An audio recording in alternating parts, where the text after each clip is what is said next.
This is Lewis Hart for Boxing Social in association with Empire Fight Store and William Hill. I'm delighted to be joined with Barry Jones.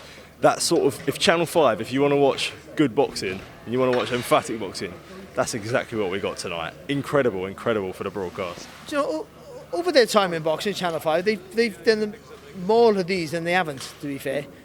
Unearthed some real gems of a fight, and that was one of them as well, to rank with them. It was an absolutely enthralling contest from start to finish, it really was. And Samuel Antwi was just sublime. His accuracy in his work, I thought, was just amazing. It was just, his upper body movement was good, and he got the advantage of a reach, but the accuracy in all his shots, from any angle, was just superb. And Mason Cartwright is as tough as you'll find. So I remember after 3 rounds, I was thinking, this is a hard fight, especially for Cartwright. Then I thought, but it's Mason Cartwright, so it don't matter, because he's going to walk through walls to try and get a result. But Antwi, just the movement, I think the accuracy in his work, how smooth he was as well throughout it. And he had struggled a little with the end, but the finish was horrifically brilliant, I would say. There you go. What did you make of the stoppage? Do you think it was a bit late? No. See, the referee's on the other side of him. The referee can't be everywhere at all times. The referee's on the other side, so the first shot knocked him out. He's out on his feet. The referee didn't see that, but he knows he's dipped. So the referee's, when the second shot hits, the referee's trying to jump in. He just couldn't get there fast enough. So he tried to jump in. So we didn't want to see that third shot hit, but unfortunately, he just couldn't get there quick enough. But I don't blame the referee for that. You can't. People will criticise you, like you should be right on him all the time. But this is a live reaction thing. They were in the middle of the ring, nothing was happening. All of a sudden, he gets caught with a shot, and nothing was happening. He stepped in. It looked like he stepped in too close. He stepped across the body.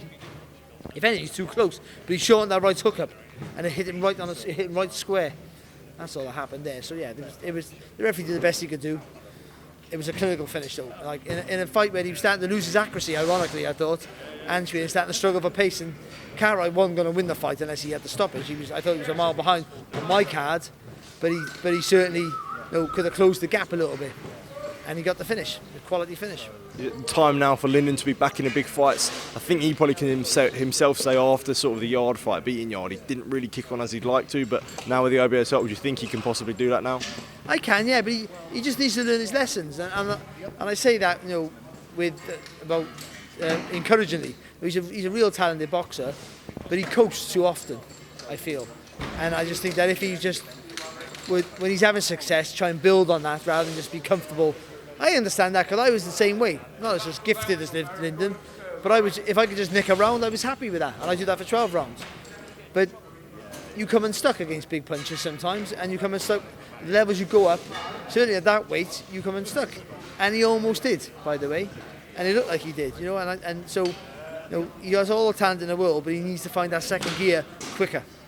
Absolutely. We'll move on. Well, tomorrow we have a massive fight in Liam Smith taking on Chris Eubank Jr. It was meant to be confidential, but yesterday Joe McNally revealed that there hasn't been any Vada testing for this fight, and we just wanted to get your opinion on that. I spoke to Ben Shalom today, and he said both fighters are testing this and that. What is your opinion of it? Is this a concerning thing to hear when we know that we're not making any accusations here, but we want the sport to be safe, so you want any procedure going through where they're trying to keep it as safe as possible, if that meant paying for additional testing? Well, at least we won't get a failed drug test, will we? That's the positive of it, I suppose. Yeah, it seems a ludicrous thing, but maybe there's no title involved and they don't need to. But you tend to think in a huge fight whether it's a title or not. And I don't know if there is a title actually. I never really thought about that, because the fight's big enough to go beyond that, isn't it? Unless it's a world title, which is not. So I think you think there would be and should be tested. I would have thought, but the money involved and what it means in as well. Listen, we're going through a bit of a hard time. It's become a little bit of an epidemic, I would say, drugs at the minute in boxing. So I don't know how you stamp it out, and I generally don't. Because at the highest level, little differences make little bits make a huge difference, and a huge difference, by the way. Just little adjustments, and taking a drug, which is not little, but just doing that can make a huge difference in a fight in round 9, 10, 11 when you're supposed to be tired and you're not. Or explosive power, or faster movements, or better vision. I don't know what I can do for you, actually, I don't know.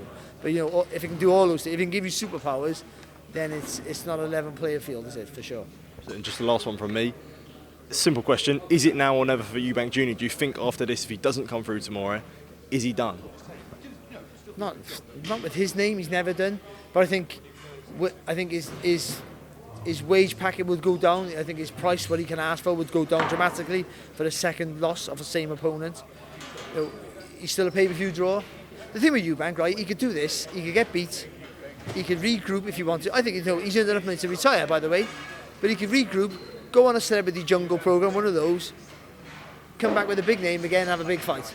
That's just because he's a Eubank, and he's a celebrity, and that's how that works. That's how life works. And same. And if Liam Smith were to lose, he's had a fantastic career. He's earned the big money.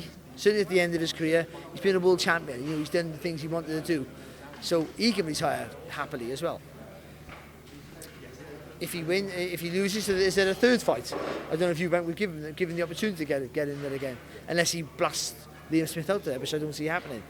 So yeah, I think you think the time would be, anyway, just his age and longevity of Eubank, the time would be close to his finishing his career. I don't think him winning a world title, I don't know this, but all his choices in his career would point towards being a world champion is not top of his list. Which is fine, your motivation is whatever it is. Money is all boxers' motivation, some more than others. So maybe some boxers retire and didn't get over the line for that. They've earned loads of money, they didn't get most boxers win a world title, don't get the money. Most boxers, some boxers get the money, don't get the world title, so you're unfulfilled. Some boxers like George Grove get lucky, they get it all at the end of their career. You're happy for a boxer like that. They're not like Joe Kazagis, who were always super talented. For George, who was brilliant, he's gone on, he was there, sorry. But George, who was brilliant, but just looked like he wasn't going to get over the line. And he did, and it's great, so he ticked all the boxes. For Eubank, I don't think that's a box he needs ticking. So, I think if he gets the win, he could retire if he wanted to. He'll box Conor Benn, I would have thought, somewhere down the line, on Mars, on a cruise ship, where there's no rules. I don't know, I'm talking rubbish. It's almost 1 o'clock. It's 1 o'clock at night, mate. It's 1 o'clock. But Barry, thank you for your time, mate. Really appreciate it. And I know it's late, so I do appreciate you taking the time to speak to me, mate. Thank you, mate.